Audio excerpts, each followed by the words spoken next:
Hello everyone, welcome to my channel UV learn. आज हम करेंगे क्लास 8 साइंस का चैप्टर नंबर 5 जो है conservation of plants and animals.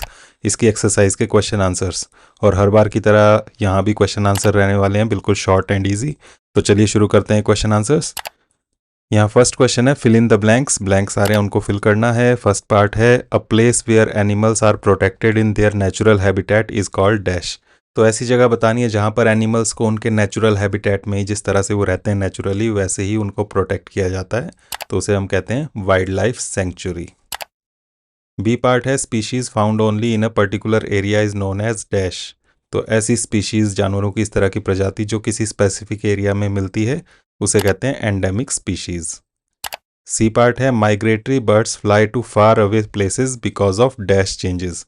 तो माइग्रेटरी बर्ड्स जो होते हैं, जो एक जगह से दूसरी जगह माइग्रेट करते हैं, वो क्यों करते हैं, किस तरह के चेंज की वजह से? तो यहाँ आएगा क्लाइमेटिक चेंजेस। क्लाइमेट में जब चेंज होता है तब वो एक जगह से दूसरी जगह फ्लाई करके जाते हैं, माइग्रेट करते हैं। सेकेंड क्वेश्चन है डिफ्रेंशिएट बिटवीन द फॉलोइंग। इसमें अलग अलग पार्ट्स हैं। ए पार्ट है wild life sanctuary and biosphere reserve. इनमें डिफरेंस बताना है। तो आंसर आप टेबल बनाकर दे सकते हैं। लेफ्ट साइड हम देंगे वाइल्ड लाइफ सेंचुरी और राइट साइड में बायोस्फीयर रिजर्व। तो डिफरेंस में फर्स्ट है वाइल्ड लाइफ सेंचुरी में small area, biosphere reserve large area. Wild life sanctuary जो है इसका एरिया स्मॉल होता है और बायोस्फीयर रिजर्व का एरिया लार्ज होता है। सेकेंड है protects animals. Wild life sanctuary में एनिमल्स को प्रोटेक्शन मिलती है और बायोस्फीयर रिजर्व में protects animals, plants and tribals. Biosphere reserves में एनिमल्स, प्लांट्स और वहाँ रहने वाले जो ट्राइबल्स होते हैं, लोग होते हैं, उनको भी प्रोटेक्शन मिलती है। इसके बाद एग्जाम्पल दे सकते हैं आप, Periyar wild life sanctuary Kerala. तो केरला में है पेरियार वाइल्ड लाइफ सेंचुरी। इसकी तरह से आप किसी और स्टेट का भी कोई एग्जाम्पल दे सकते हैं। और बायोस्फीयर रिजर्व में एग्जाम्पल दे सकते हैं नीलगिरी बायोस्फीयर रिजर्व। ये फैला हुआ है तमिलनाडु, केरला और कर्नाटका में। इसके बाद बी पार्ट है जू एंड वाइल्ड लाइफ सेंचुरी। इनमें डिफरेंस बताना है। आंसर के लिए फिर से हम टेबल बनाएंगे जू एंड वाइल्ड लाइफ सेंचुरी। इसमें first difference artificial home for animals. जू में आर्टिफिशियल होम होता है, उनको आर्टिफिशियली वहाँ पर रखा जाता है। और वाइल्ड लाइफ सेंचुरी में animals are protected in natural habitat. वहाँ पर उनको नेचुरल हैबिटेट में रखा जाता है, वहीं पर उनको प्रोटेक्शन दी जाती है। Second, animals live in cages. यहाँ पिंजरे में रखा जाता है जू में। और वाइल्ड लाइफ सेंचुरी में एनिमल्स मूव फ्रीली। वहाँ पर एनिमल्स जंगल में फ्रीली मूव करते हैं। एग्जाम्पल दे सकते हैं national zoological park new Delhi, ये एक जू है, चिड़ियाघर। और यहाँ पर वाइल्ड लाइफ सेंचुरी में वही एग्जाम्पल दे सकते हैं फिर से, Periyar wild life sanctuary Kerala. C part में आपको बताना है difference endangered and extinct species में। तो इसके लिए भी हम टेबल बनाएंगे फिर से, endangered species and extinct species. First difference, the species of animals और plants which are on the verge of extinction. तो जिन एनिमल्स या प्लांट्स को एक्सटिंक्शन का खतरा है, यानी कि जो इतने कम बचे हैं कि दुनिया से ख़त्म हो सकते हैं, उन स्पीशीज़ को हम एंडेंजर्ड स्पीशीज़ कहते हैं। और एक्सटिंक्ट स्पीशीज़ में आप देंगे द स्पीशीज़ ऑफ एनिमल्स और plants that no longer exist. तो ऐसी स्पीशीज़ एनिमल्स की या प्लांट्स की जो अब दुनिया में नहीं है, पहले थे लेकिन अब ख़त्म हो चुके हैं। एग्जाम्पल दे सकते हैं आप, एंडेंजर्ड स्पीशीज़ में ब्लू व्हेल, टाइगर, इनके नंबर काफ़ी कम बचे हैं, इसलिए ये ख़त्म हो सकते हैं धरती से अगर इनको बचाया ना गया तो। और एक्सटिंक्ट स्पीशीज़ में आप दे सकते हैं एग्जाम्पल डायनासोर, डोडो। तो डायनासोर धरती से ख़त्म हो चुके हैं, डोडो एक बर्ड था वो ख़त्म हो चुका है, तो ये एक्सटिंक्ट स्पीशीज़ में आते हैं। नेक्स्ट पार्ट है फ्लोरा एंड फोना। इसके लिए भी हम फिर टेबल बनाएंगे। लेफ्ट साइड में फ्लोरा, राइट में फोना। डिफरेंस में आप देंगे all the plants found in a particular area. तो किसी एरिया में जो प्लांट्स होते हैं सारे, उन प्लांट्स को हम कहते हैं फ्लोरा। और फोना, all the animals found in a particular area. और किसी एरिया में जितने भी एनिमल्स होते हैं उन्हें कहते हैं फोना। एग्जाम्पल में दे सकते हैं sal, teak, mango etcetera are the flora of Pachmarhi biosphere reserve. तो पचमढ़ी बायोस्फीयर रिजर्व है मध्य प्रदेश में, वहाँ पर ये प्लांट्स मिलते हैं, साल, टीक, मैंगो। तो इनको हम कहेंगे ये फ्लोरा है वहाँ के। और इसी तरह से आप फोना में एग्जाम्पल दे सकते हैं, leopard, wild dog, wolf etcetera are the fauna of Pachmarhi biosphere reserve. ये वहाँ के फोना हैं क्योंकि ये एनिमल्स हैं। तो प्लांट्स को हम फ्लोरा और एनिमल्स को फोना कहते हैं। क्वेश्चन नंबर 3 है discuss the effects of deforestation on the following. Deforestation का मीनिंग है जंगलों की कटाई। जब हम जंगल खत्म करते जाते हैं तो उसे डिफोरेस्टेशन कहते हैं। इसका क्या इफेक्ट होता है इन चीज़ों पर वो आपको बताना है। फर्स्ट पार्ट वाइल्ड एनिमल्स पर, तो आंसर देंगे deforestation takes away the homes of wild animals and makes their survival difficult. तो डिफोरेस्टेशन यानी कि जंगल जब खत्म होते हैं तो उससे वाइल्ड एनिमल्स का घर उनसे छिन जाता है और इस वजह से उनका वहाँ पर जीना मुश्किल हो जाता है, सर्वाइव करना मुश्किल हो जाता है। B part environment. एनवायरनमेंट पे क्या असर पड़ता है डिफोरेस्टेशन का? आंसर देंगे deforestation increases pollution, reduces oxygen and causes global warming. Deforestation से पॉल्यूशन बढ़ता है क्योंकि पेड़ पौधे जो हैं वो एनवायरनमेंट को साफ़ सुथरा रखते हैं, लेकिन क्योंकि पेड़ कम हो जाएंगे तो पॉल्यूशन बढ़ेगा। ऑक्सीजन की कमी होगी क्योंकि वो भी प्लांट से मिलती है, और कार्बन डाइऑक्साइड बढ़ेगी जिससे ग्लोबल वार्मिंग होगी, धरती गर्म होगी। C part villages, rural areas, गाँवों में क्या असर होगा इसका? तो आंसर देंगे in villages deforestation leads to poor farming, water shortage and dry land. तो डिफोरेस्टेशन से खेतीबाड़ी पे असर पड़ता है क्योंकि जब जंगल खत्म होते हैं तो बारिश में कमी आती है और इस वजह से फार्मिंग में भी प्रॉब्लम होगी, खेतीबाड़ी में, और साथ में पानी की कमी हो जाएगी, ज़मीन सूख जाएगी, बंजर हो जाएगी। नेक्स्ट है सिटीज़, अर्बन एरियाज, शहरी एरियाज में क्या होगा? तो इसका आंसर आप देंगे in cities it causes floods, more heat and pollution due to fewer trees. क्योंकि पेड़ कम हो गए तो उससे फिर फ्लड्स आते हैं, क्योंकि जब जंगल होते हैं तो वो बारिश का पानी जो है अपने अंदर एब्जॉर्ब करते हैं, लेकिन अगर डिफोरेस्टेशन होगी वहाँ पर शहर बनेगा तो ज़मीन पक्की हो जाएगी, जिस वजह से पानी ज़मीन के अंदर नहीं रिस पाता है और इस वजह से फ्लड्स आते हैं, बाढ़ आती है, गर्मी पैदा होगी ज़्यादा क्योंकि ग्लोबल वार्मिंग बढ़ेगी, और पॉल्यूशन होगा जैसे हमने पहले भी बात की। नेक्स्ट पार्ट अर्थ, पूरी धरती पे क्या असर होगा? तो इसमें आपने जो एनवायरनमेंट में लिखा वही लिख सकते हैं और उसके साथ कुछ चीज़ें मैं यहाँ एक्स्ट्रा जोड़ रहा हूँ। Deforestation increases carbon dioxide and global warming and reduces rain and soil fertility. This increases the risk of natural calamities and desertification. तो डिफोरेस्टेशन की वजह से कार्बन डाइऑक्साइड बढ़ेगी, उससे ग्लोबल वार्मिंग होगी, बारिश में कमी आएगी और ज़मीन भी फर्टाइल नहीं रहेगी, बंजर हो जाएगी, उसमें ज़्यादा फसलें नहीं उग पाएंगी, और इससे नेचुरल कैलेमिटीज़ जो हमने पहले भी बात की, फ्लड्स वगैरह, ड्रॉट्स, उनका रिस्क रहेगा। और साथ में क्योंकि पेड़ पौधे मिट्टी को बचा कर रखते हैं, अब वो नहीं रहेंगे पेड़ पौधे तो ज़मीन जो है वो डेजर्ट बन जाएगी। एफ पार्ट में है द नेक्स्ट जनरेशन, आने वाली पीढ़ी पर क्या असर पड़ेगा? तो आंसर देंगे deforestation causes soil erosion, pollution, global warming, desertification etcetera, so the next generation will not get a clean and safe environment to live in. तो वही सारी प्रॉब्लम्स फिर से हम यहाँ पर लिख देंगे कि सॉइल इरोजन होता है, इससे पॉल्यूशन होता है, ग्लोबल वार्मिंग होती है, डेजर्टिफिकेशन होता है, इसलिए आने वाली जो जनरेशन है उनको क्लीन और सेफ एनवायरनमेंट नहीं मिल पाएगा रहने के लिए। नेक्स्ट क्वेश्चन है व्हाट विल हैपन इफ़, क्या होगा अगर? फर्स्ट पार्ट है we go on cutting trees, अगर हम पेड़ों को काटते जाएं तो क्या होगा? तो यहाँ भी आंसर कुछ कुछ उसी तरह से दे सकते हैं जैसे हमने पहले दिया। If we go on cutting trees there will be no forest left and nature will become unbalanced. It will cause reduced rainfall, reduce soil fertility, soil erosion, pollution, global warming, desertification, floods, droughts etcetera. तो वही सारी problems हम यहाँ फिर से दे सकते हैं। तो पेड़ों को काटने से ये सारी समस्याएं पैदा होंगी, नेचर जो है वो अनबैलेंस्ड हो जाएगी। नेक्स्ट पार्ट है the habitat of an animal is disturbed. तो अगर जानवर जहाँ पर रहते हैं उनके घर को, उनके हैबिटेट को हम डिस्टर्ब कर दें तो क्या होगा? तो आंसर होगा if the habitat of an animal is disturbed the animal may die और move away from the place. तो अगर हैबिटेट को हम किसी भी जानवर के डिस्टर्ब कर देंगे, उसके रहने की जगह को हम डिस्टर्ब कर देंगे, तो वो एनिमल वहाँ पर ख़त्म हो जाएगा, मर जाएगा, या फिर वो वहाँ से किसी दूसरी जगह चला जाएगा।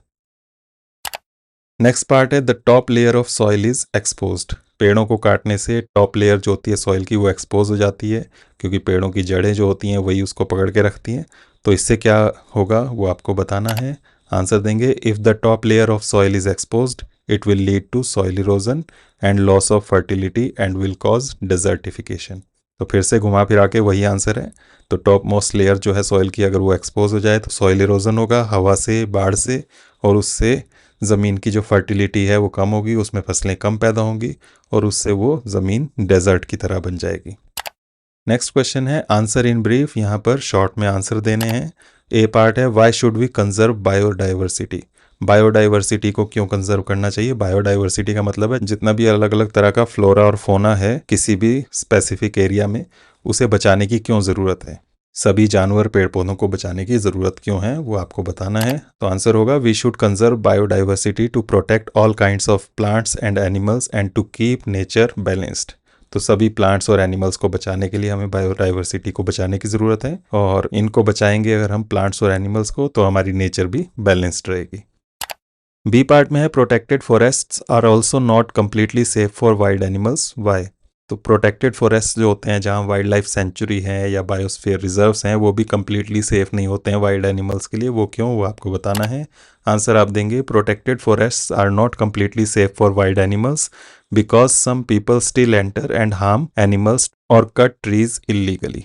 तो प्रोटेक्टेड फॉरेस्ट भी जो हैं वो पूरी तरह से वाइल्ड एनिमल्स के लिए सेफ नहीं है, क्योंकि कुछ लोग होते हैं वो वहाँ पर इलीगली एंटर करते हैं और एनिमल्स को हार्म करते हैं, पेड़ों को काटते हैं, जानवरों को मारते हैं।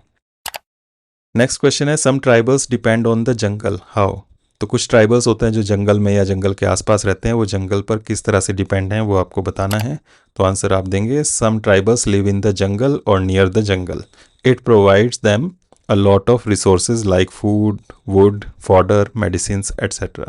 तो जंगल या जंगल के आसपास रहने वाले जो ट्राइबल्स होते हैं उनको बहुत सारे रिसोर्सेज जंगल से मिलते हैं, उनको खाना मिलता है, लकड़ी मिलती है, जानवरों के लिए चारा मिलता है और दवाइयाँ भी काफ़ी सारी प्लांट्स से मिलती हैं।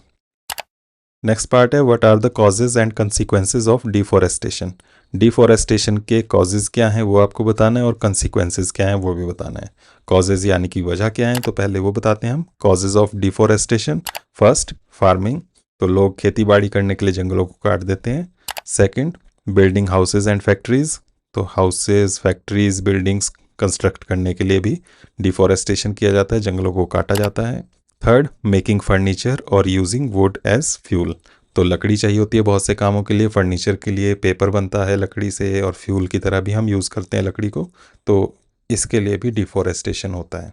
अब दूसरी चीज़ जो आपको बतानी है कंसिक्वेंसेस, इससे असर क्या क्या होता है, तो इसमें आप देंगे consequences of deforestation. First reduced rainfall, second soil erosion and reduced soil fertility, third pollution and global warming, fourth floods and droughts, fifth desertification, sixth biodiversity loss. तो ये सारी वही प्रॉब्लम्स हैं जो हम पहले भी डिस्कस कर चुके हैं डिफॉरेस्टेशन में। बारिश का कम होना, सॉइल का इरोजन होना, सॉइल की फर्टिलिटी कम होना, पॉल्यूशन होना, इससे ग्लोबल वार्मिंग होती है, फ्लड्स आते हैं, बाढ़ आती है, साथ में सूखा भी पड़ता है कई जगह, डेजर्टिफिकेशन होती है, ज़मीन जो है वो रेगिस्तान बन जाती है, और बायोडाइवर्सिटी का तो लॉस होता ही है, पेड़ पौधे और जानवर ख़त्म होते हैं इसमें। तो इस तरह से आपका आंसर बनेगा। नेक्स्ट पार्ट है what is red data book. Red data book क्या है वो आपको बताना है। आंसर होगा red data book is a book that keeps a record of animals and plants that are endangered and may disappear. तो red data book ऐसी book है जिसमें हम उन एनिमल्स और प्लांट्स का रिकॉर्ड रखते हैं जो एंडेंजर्ड हैं, यानी कि जो ख़त्म हो सकते हैं अगर उनको बचाया ना गया तो। Next what do you understand by the term migration. Migration का क्या मीनिंग है वो आपको बताना है, फिल इन द ब्लैंक्स में भी आया था ये, तो आंसर देंगे migration means the movement of birds और animals from one place to another during a particular season, mainly for breeding और बेटर क्लाइमेट। तो बर्ड्स या एनिमल्स एक स्पेसिफिक सीजन में एक जगह से दूसरी जगह मूव करते हैं एक साथ मिलकर, तो उसे हम माइग्रेशन कहते हैं। और क्यों करते हैं, या तो ब्रीडिंग के लिए, बच्चे पैदा करने के लिए, या फिर जब क्लाइमेट में चेंज होता है तो बेहतर क्लाइमेट के लिए माइग्रेट करते हैं। नेक्स्ट क्वेश्चन है in order to meet the ever increasing demand in factories and for shelter trees are being continuously cut, is it justified to cut trees for such projects, discuss and prepare a brief report. तो factories के लिए, shelter के लिए, घर बनाने के लिए trees को काटा जाता है, तो इस तरह के प्रोजेक्ट्स के लिए पेड़ों को काटना क्या जस्टिफाइड है, सही है, वो आपको बताना है। इसके लिए आपको एक छोटी सी रिपोर्ट तैयार करनी है, तो इस तरह से आप आंसर दे सकते हैं no it is not justified to cut trees for projects because trees are important for clean air, rain and life. We should look for other solutions like using materials that do not harm the environment and planting more trees to replace the ones we cut. Taking care of trees is taking care of our future. तो पेड़ों को काटना सही नहीं है क्योंकि इन्हीं से हमें क्लीन एयर, रेन और लाइफ मिलती है, और हमें इसकी जगह कुछ इस तरह के मटेरियल्स के बारे में सोचना चाहिए जिनसे हमारे एनवायरनमेंट को नुकसान नहीं होता है। और अगर हम पेड़ काट ही रहे हैं तो जितने पेड़ काट रहे हैं उससे ज़्यादा हमें लगाने की कोशिश करनी चाहिए। क्योंकि पेड़ों को बचाएंगे तभी हमारा फ्यूचर बचेगा। नेक्स्ट क्वेश्चन है, how can you contribute to the maintenance of green wealth of your locality. Green wealth का मतलब फिर से वही है, पेड़ पौधे। तो पेड़ पौधों की मेंटेनेंस के लिए आप क्या कर सकते हैं, किस तरह से कंट्रीब्यूट कर सकते हैं अपनी लोकेलिटी में, वो आपको बताना है। Make a list of actions to be taken by you. तो उनकी लिस्ट तैयार करनी है, जो जो एक्शंस आप ले सकते हैं। तो आंसर में आप दे सकते हैं, to maintain the green wealth I will plant more trees, stop wasting paper, reuse paper, avoid cutting trees and encourage others to do the same. तो क्या क्या कर सकते हैं हम, ज़्यादा से ज़्यादा पेड़ लगा सकते हैं, पेपर को वेस्ट होने से रोक सकते हैं क्योंकि पेपर भी ट्रीज से ही बनता है, रीयूज़ कर सकते हैं हम पेपर को, पेड़ों को काटने से बचा सकते हैं, और साथ में औरों को भी एनकरेज कर सकते हैं यही सब काम करने के लिए। नेक्स्ट क्वेश्चन है, explain how deforestation leads to reduced rainfall. तो डिफॉरेस्टेशन से रेनफॉल में क्यों कमी आती है, बारिश क्यों कम होती है, वो आपको बताना है। आंसर देंगे, trees absorb water from the ground and release it into the air. पेड़ पौधे जो होते हैं पानी लेते हैं ज़मीन से और उसको अपनी पत्तियों से बाहर हवा में रिलीज करते हैं वेपर्स की फॉर्म में। Deforestation reduces the number of trees, so less water vapour goes into the air which leads to fewer clouds and less rainfall. तो जब पेड़ पौधे कम होंगे तो कम वेपर्स एयर में जाएंगी और उस वजह से क्लाउड्स कम बनेंगे और इस वजह से रेनफॉल भी कम होगा। इसके बाद है question number 9, find out about national parks in your state, identify and show their location on the outline map of India. तो आपको यहाँ पर अपने स्टेट में कौन कौन से नेशनल पार्क्स हैं उनकी लिस्ट बनानी है और उनको मैप में शो करना है। तो मैं यहाँ पर इंडिया का मैप दे रहा हूँ जिसमें सभी स्टेट्स के नेशनल पार्क्स दिखाए गए हैं। तो इसमें आप अपने स्टेट का नाम देखकर वहाँ जो जो नेशनल पार्क हैं उनकी लिस्ट तैयार कर सकते हैं और उन नेशनल पार्क्स को आप इंडिया के मैप में रिप्रेजेंट भी कर सकते हैं। Question number 10, why should paper be saved, prepare a list of ways by which you can save paper. तो यहाँ आपको बताना है कि पेपर क्यों बचाना चाहिए, साथ में उन तरीकों की लिस्ट भी बनानी है जिससे हम पेपर बचा सकते हैं। तो आंसर देंगे, paper should be saved because it is made from trees and saving paper helps save trees. तो पेपर इसलिए सेव करना चाहिए क्योंकि पेपर सेव करेंगे तो ट्रीज बचेंगे, क्योंकि ट्रीज से ही पेपर बनता है। और किन किन तरीकों से हम पेपर को सेव कर सकते हैं उसके लिए हम इस तरह से दे सकते हैं list. We can save paper by writing on both sides, दोनों साइड लिखकर हमारा पेपर बच सकता है। यूजिंग ओल्ड नोटबुक्स, पुरानी नोटबुक्स में बहुत सारी जगह हमने खाली छोड़ी होती है, उनको यूज़ कर सकते हैं। अवॉइडिंग वेस्टेज, वेस्टेज कम से कम कर सकते हैं, कई बार हम पेपर फाड़ के फेंक देते हैं ऐसे ही, तो वो ना करें।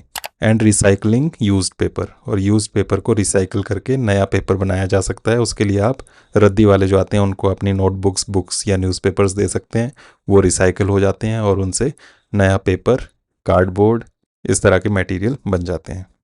इसके बाद लास्ट क्वेश्चन है, कंप्लीट द वर्ड पजल। यहाँ पर क्रॉसवर्ड पजल है, उसको कंप्लीट करना है। उसके लिए बॉक्सेस दिए हुए हैं और इसमें कुछ लेटर्स पहले से फिल्ड हैं और हिंट्स दी हुई हैं आपको डाउन, ऊपर से नीचे जो भरनी है। उसमें फर्स्ट है, species on the verge of extinction. तो ऐसी स्पीशीज़ को क्या कहते हैं जो एक्सटिंक्ट होने के कगार पे हैं, जो एक्सटिंक्ट हो सकती हैं, तो उन स्पीशीज़ को कहते हैं endangered species, ENDANGERED। Second, a book carrying information about endangered species. Endangered species की इंफॉर्मेशन किस बुक में रखते हैं, उसे हम कहते हैं red data book, RED, red DATA, data POOK book. Number 5 पे आपको फिल करना है कंसीक्वेंस ऑफ डिफॉरेस्टेशन। डिफॉरेस्टेशन से क्या कंसीक्वेंस होते हैं, हमने पूरी लिस्ट बनाई थी, उनमें से यहाँ पर जो फिट हो रहा है वो है डेजर्ट्स, DESERTS। इसके बाद अक्रॉस लेफ्ट टू राइट देखें तो उसमें फर्स्ट है, species which have vanished. Species जो दुनिया से ख़त्म हो चुकी हैं उन्हें हम कहते हैं एक्सटिंक्ट, EXTINCT। नंबर 3 पर, species found only in a particular habitat. तो ऐसी स्पीशीज़ को क्या कहते हैं जो एक ख़ास जगह पर ही मिलती हैं, उन्हें हम कहते हैं एंडेमिक स्पीशीज़, ENDEMIC। और लास्ट है, variety of plants, animals and micro organisms found in an area. तो किसी एरिया में जितने भी प्लांट्स, एनिमल्स और माइक्रो ऑर्गेनिजम्स की वैरायटी मिलती हैं उसे क्या कहते हैं, उसे कहते हैं हम बायोडाइवर्सिटी, BIODIVERSITY। तो इस तरह से आपका ये लास्ट क्वेश्चन होगा और यहाँ पर हमारे क्वेश्चन आंसर्स कंप्लीट होते हैं इस चैप्टर के। बहुत शॉर्ट और इजी करने की कोशिश की है मैंने। अगर आपको ये वीडियो अच्छी लगी हो तो इसे लाइक और शेयर करें, साथ में चैनल को सब्सक्राइब ज़रूर करें ताकि इस तरह की वीडियोस आपको मिलती रहे। थैंक यू, नेक्स्ट वीडियो में मिलते हैं।